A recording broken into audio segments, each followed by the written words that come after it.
à la propagation d'un virus, le Covid-19, qui a touché plusieurs milliers de nos compatriotes. J'ai bien entendu ce soir, avant toute chose, une pensée émue et chaleureuse pour les familles et les proches de nos victimes.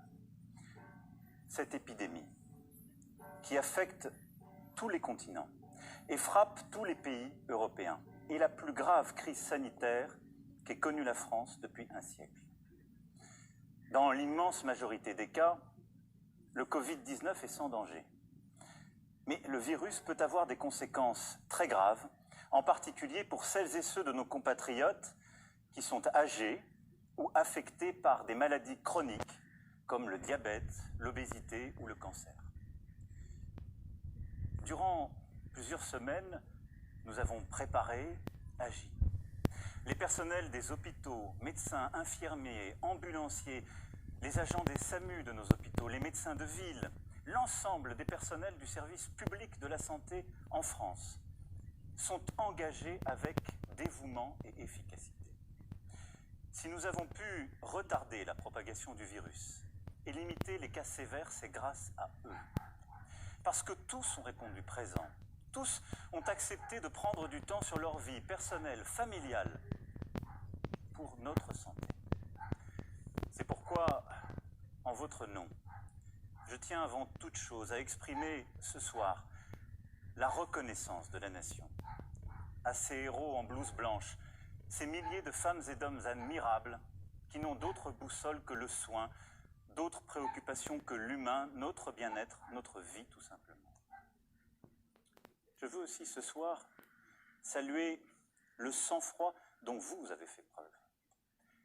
Face à la propagation du virus, vous avez pu ressentir pour vous-même, pour vos proches, de l'inquiétude, voire de l'angoisse, et c'est bien légitime. Tous, vous avez su faire face, en ne cédant ni à la colère, ni à la panique. Mieux, en adoptant les bons gestes, vous avez ralenti la diffusion du virus et ainsi permis à nos hôpitaux et nos soignants de mieux se préparer. C'est cela, une grande nation. Des femmes et des hommes capables de placer l'intérêt collectif au-dessus de tout, une communauté humaine qui tient par des valeurs, la solidarité, la fraternité. Cependant, mes chers compatriotes, je veux vous le dire ce soir avec beaucoup de gravité, de lucidité, mais aussi la volonté collective que nous adoptions la bonne organisation. Nous ne sommes qu'au début de cette épidémie. Et partout en Europe, elle s'accélère, elle s'intensifie. Face à cela, la priorité absolue pour notre nation sera notre santé. Je ne transigerai sur rien. Et un principe nous guide pour définir nos actions. Il nous guide depuis le début pour anticiper cette crise, puis pour la gérer depuis plusieurs semaines. Et il doit continuer de le faire. C'est la confiance dans la science. C'est d'écouter celles et ceux qui savent. Les plus grands spécialistes européens se sont exprimés ce matin dans une publication importante. J'ai réuni aujourd'hui, avec le Premier ministre, le ministre de la Santé, notre comité scientifique de suivi.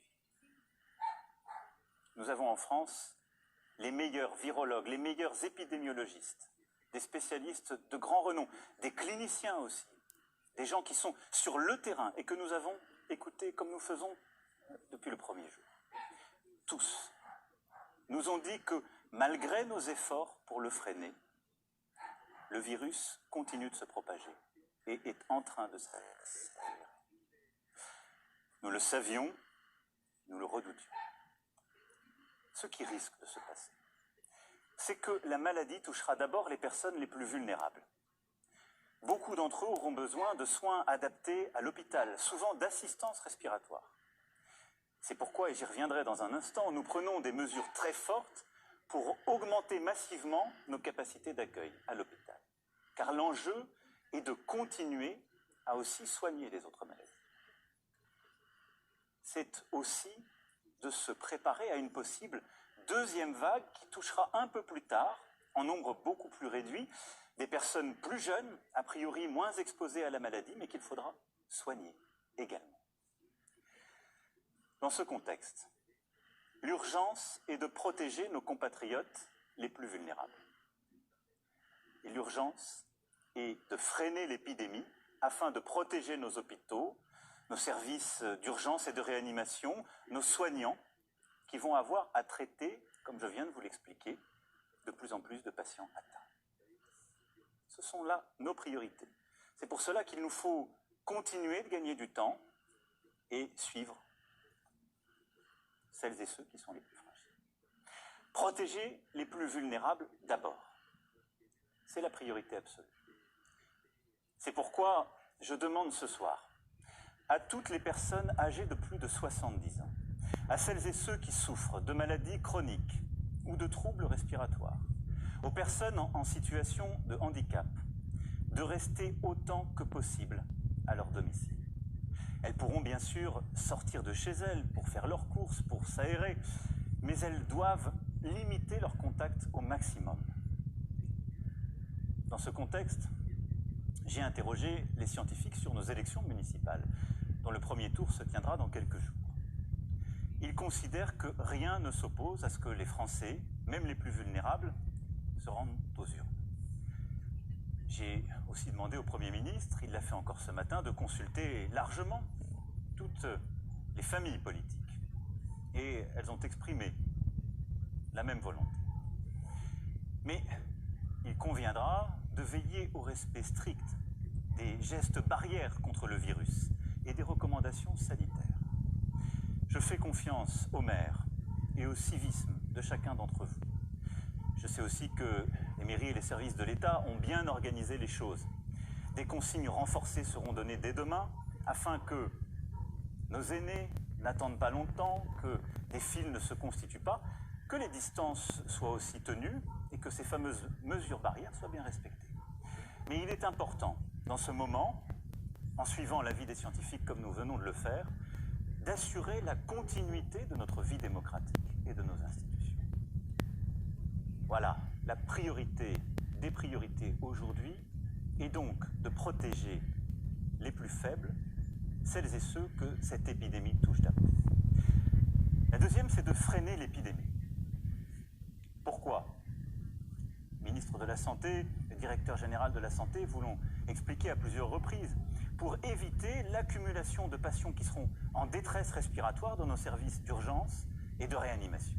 Il faut continuer de gagner du temps et pour cela, je vais vous demander de continuer à faire des sacrifices et plutôt d'en faire davantage, mais pour notre intérêt collectif. Dès lundi et jusqu'à nouvel ordre, les crèches, les écoles, les collèges, les lycées et les universités seront fermés. Pour une raison simple, nos enfants et nos plus jeunes, selon les scientifiques toujours, sont celles et ceux qui propagent, semble-t-il, le plus rapidement le virus, même si pour les enfants, ils n'ont parfois pas de symptômes.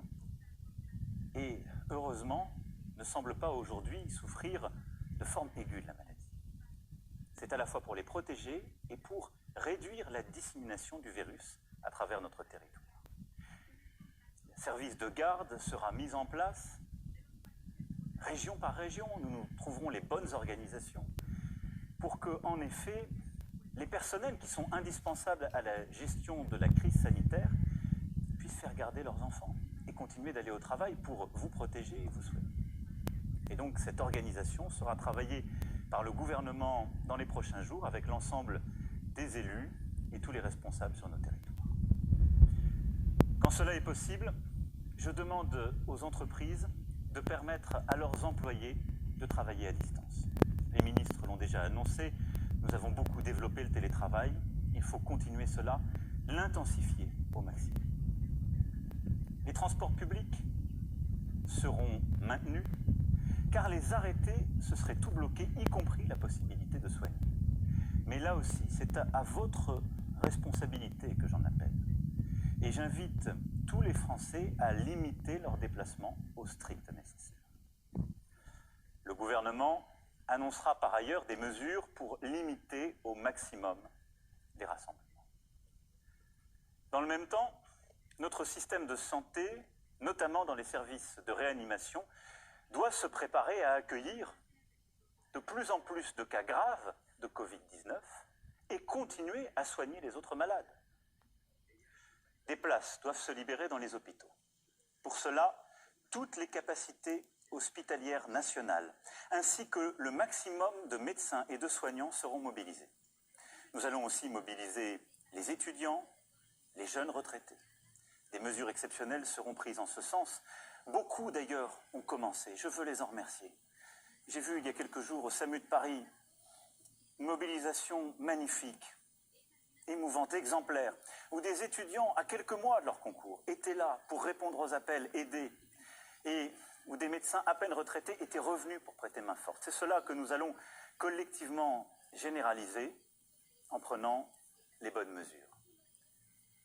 En parallèle, les soins non essentiels à l'hôpital seront reportés, c'est-à-dire les opérations qui ne sont pas urgentes, tout ce qui peut nous aider à gagner du temps. La santé n'a pas de prix. Le gouvernement mobilisera tous les moyens financiers nécessaires pour porter assistance, pour prendre en charge les malades, pour sauver des vies, quoi qu'il en coûte. Et beaucoup des décisions que nous sommes en train de prendre, beaucoup des changements auxquels nous sommes en train de procéder, nous les garderons, parce que nous apprenons aussi de cette crise. Parce que nos soignants sont formidables d'innovation et de mobilisation, et ce que nous sommes en train de faire, nous en tirerons toutes les leçons et sortirons avec un système de santé encore plus fort. La mobilisation générale est également celle de nos chercheurs. De nombreux programmes français et européens, essais cliniques, sont en cours pour produire en quantité des diagnostics rapides, performants et efficaces. Nous allons améliorer les choses en la matière et au niveau français comme européen, les travaux sont lancés. Nos professeurs, avec l'appui des acteurs privés, travaillent d'ores et déjà sur plusieurs pistes de traitement. À Paris, Marseille, Lyon, entre autres. Les protocoles ont commencé. Et j'espère que dans les prochaines semaines et prochains mois, nous aurons des premiers traitements que nous pourrons généraliser. L'Europe a tous les atouts pour offrir au monde l'antidote au Covid-19. Des équipes sont également à pied d'œuvre pour inventer un vaccin. Il ne pourra pas voir le jour avant plusieurs mois, mais il est porteur de grands espoirs. La mobilisation de notre recherche française, européenne, est aussi au rendez-vous. Et je continuerai de l'intensifier.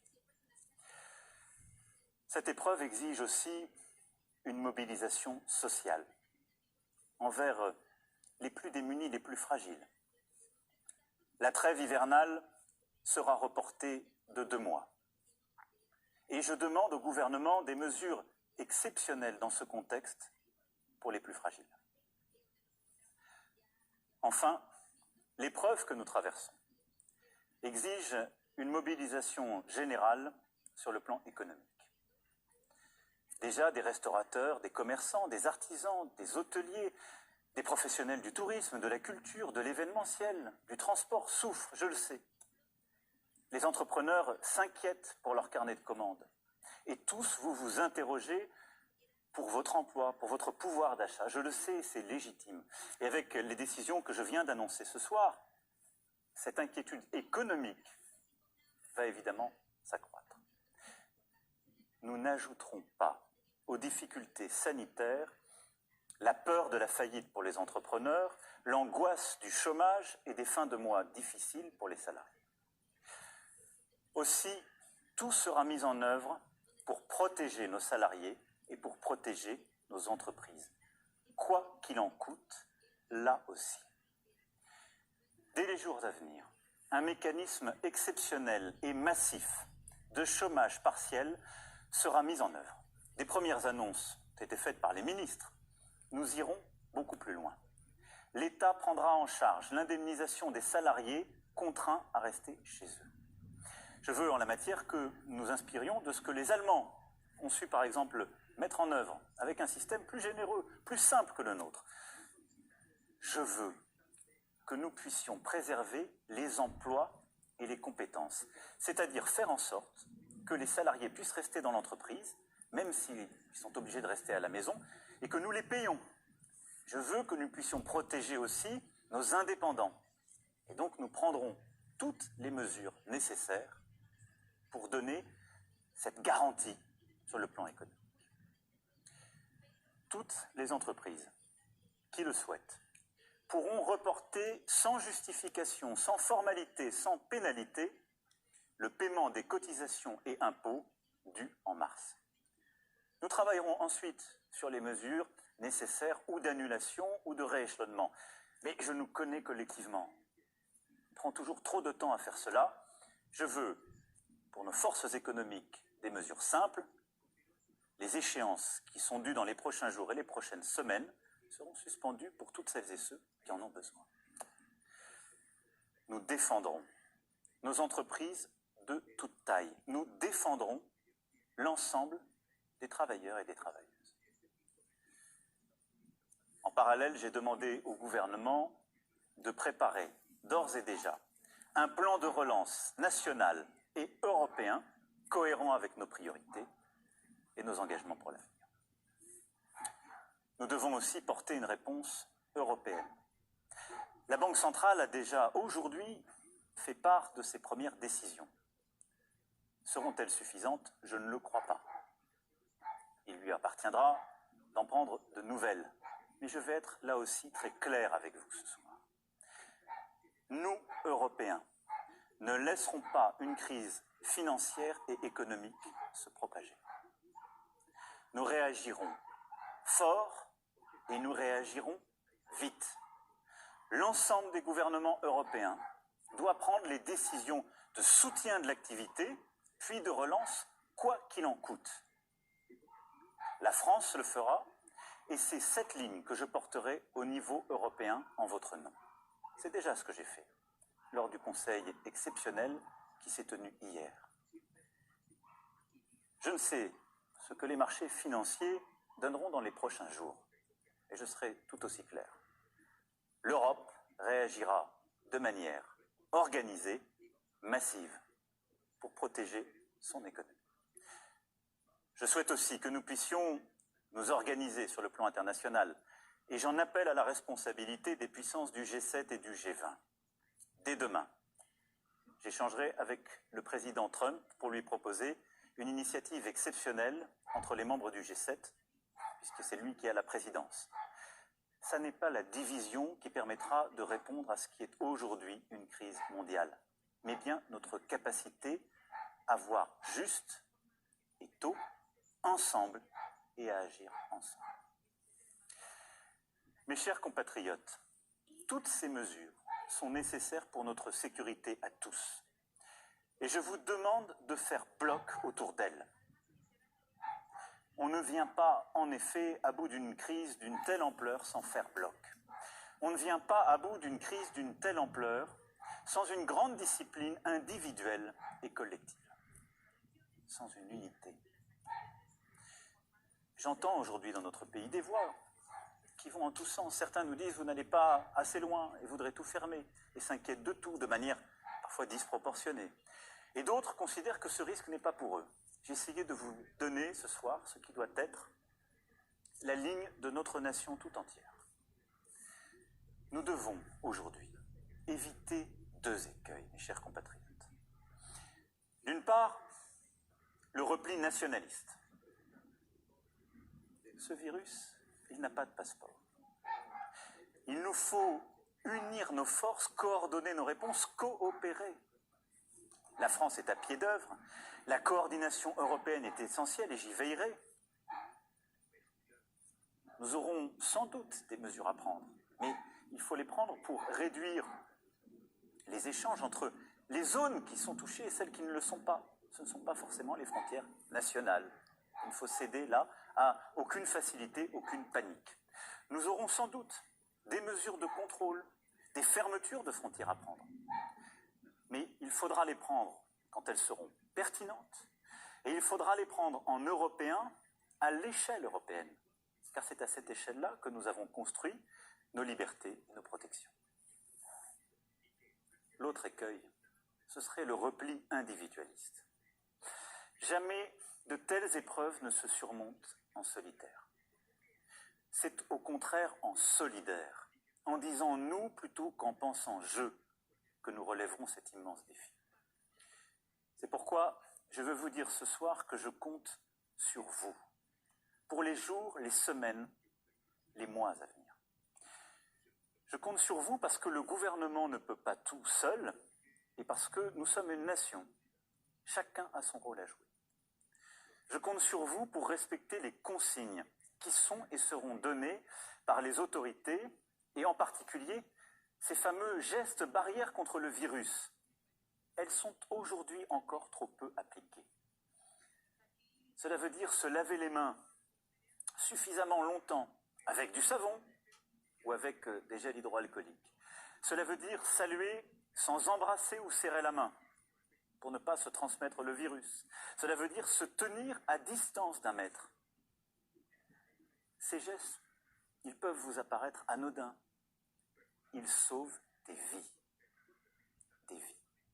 C'est pourquoi, mes chers compatriotes, je vous appelle solennellement à les adopter. Chacun d'entre nous détient une part de la protection des autres, à commencer par ses proches. Je compte sur vous aussi pour prendre soin des plus vulnérables de nos compatriotes. Ne pas rendre visite à nos aînés, c'est, et j'en ai bien conscience, un crève-cœur. C'est pourtant nécessaire, temporairement. Écrivez, téléphonez, prenez des nouvelles, protégez en limitant les visites. Je compte sur vous, oui, pour aussi aider le voisin qui, lorsqu'il est personnel soignant, a besoin d'une solution de garde pour ses enfants, pour aller travailler et s'occuper des autres. Je compte sur les entreprises pour aider tous les salariés qui peuvent travailler chez eux à le faire. Je compte sur nous tous pour inventer dans cette période de nouvelles solidarités. Je demande à ce titre au gouvernement de travailler avec les partenaires sociaux, avec les associations, dans cette direction. Cette crise doit être l'occasion d'une mobilisation nationale de solidarité entre générations. Nous en avons les ressorts. Il y a déjà des actions qui existent sur le terrain.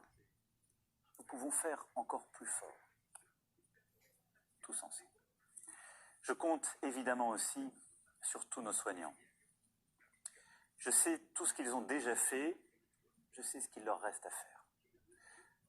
Le gouvernement et moi-même serons là, nous prendrons toutes nos responsabilités pour vous. Je pense à tous nos soignants à l'hôpital qui auront les cas les plus graves à traiter, mais aussi beaucoup d'urgences. Je pense aux médecins, aux infirmiers, aux infirmières, à tous les soignants qui sont aussi hors de l'hôpital, qui se sont formidablement mobilisés, que nous allons de plus en plus solliciter dans les semaines à venir. Je sais pouvoir compter sur vous. Le ministre de la Santé aura l'occasion aussi de préciser dans les prochaines heures les règles pour que nous vous aidions à bien vous protéger contre le virus. C'est le respect que nous avons envers vous et c'est évidemment ce que la nation vous doit. Les règles seront claires pour chacun, elles seront là aussi proportionnées et expliquées. Je compte sur vous, toutes et tous, pour faire nation, au fond, pour réveiller ce qu'il y a de meilleur en nous, pour révéler cette âme généreuse qui, par le passé, a permis à la France d'affronter les plus dures épreuves. Mes chers compatriotes, il nous faudra demain tirer les leçons du moment que nous traversons. Interroger le modèle de développement dans lequel s'est engagé notre monde depuis des décennies et qui dévoile ses failles au grand jour. Interroger les faiblesses de nos démocraties.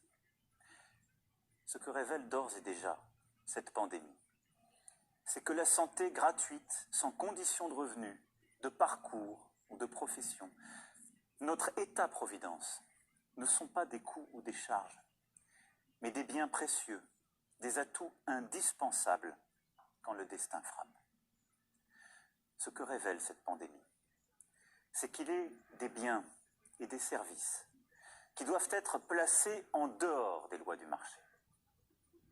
Déléguer notre alimentation, notre protection, notre capacité à soigner, notre cadre de vie, au fond, à d'autres, est une folie. Nous devons en reprendre le contrôle. Construire plus encore que nous ne le faisons déjà, une France et une Europe souveraines, une France et une Europe qui tiennent fermement leur destin en main. Les prochaines semaines et les prochains mois nécessiteront des décisions de rupture en ce sens. Je les assumerai. Mais le temps aujourd'hui est à la protection de nos concitoyens et à la cohésion de la nation. Le temps est à cette union sacrée qui consiste à suivre tous ensemble un même chemin, à ne céder à aucune panique, aucune peur, à aucune facilité, et à retrouver cette force d'âme qui est la nôtre et qui a permis à notre peuple de surmonter tant de crises à travers l'histoire. La France unie, c'est notre meilleur atout dans la période troublée que nous traversons. Nous tiendrons tous ensemble. Vive la République, vive la France.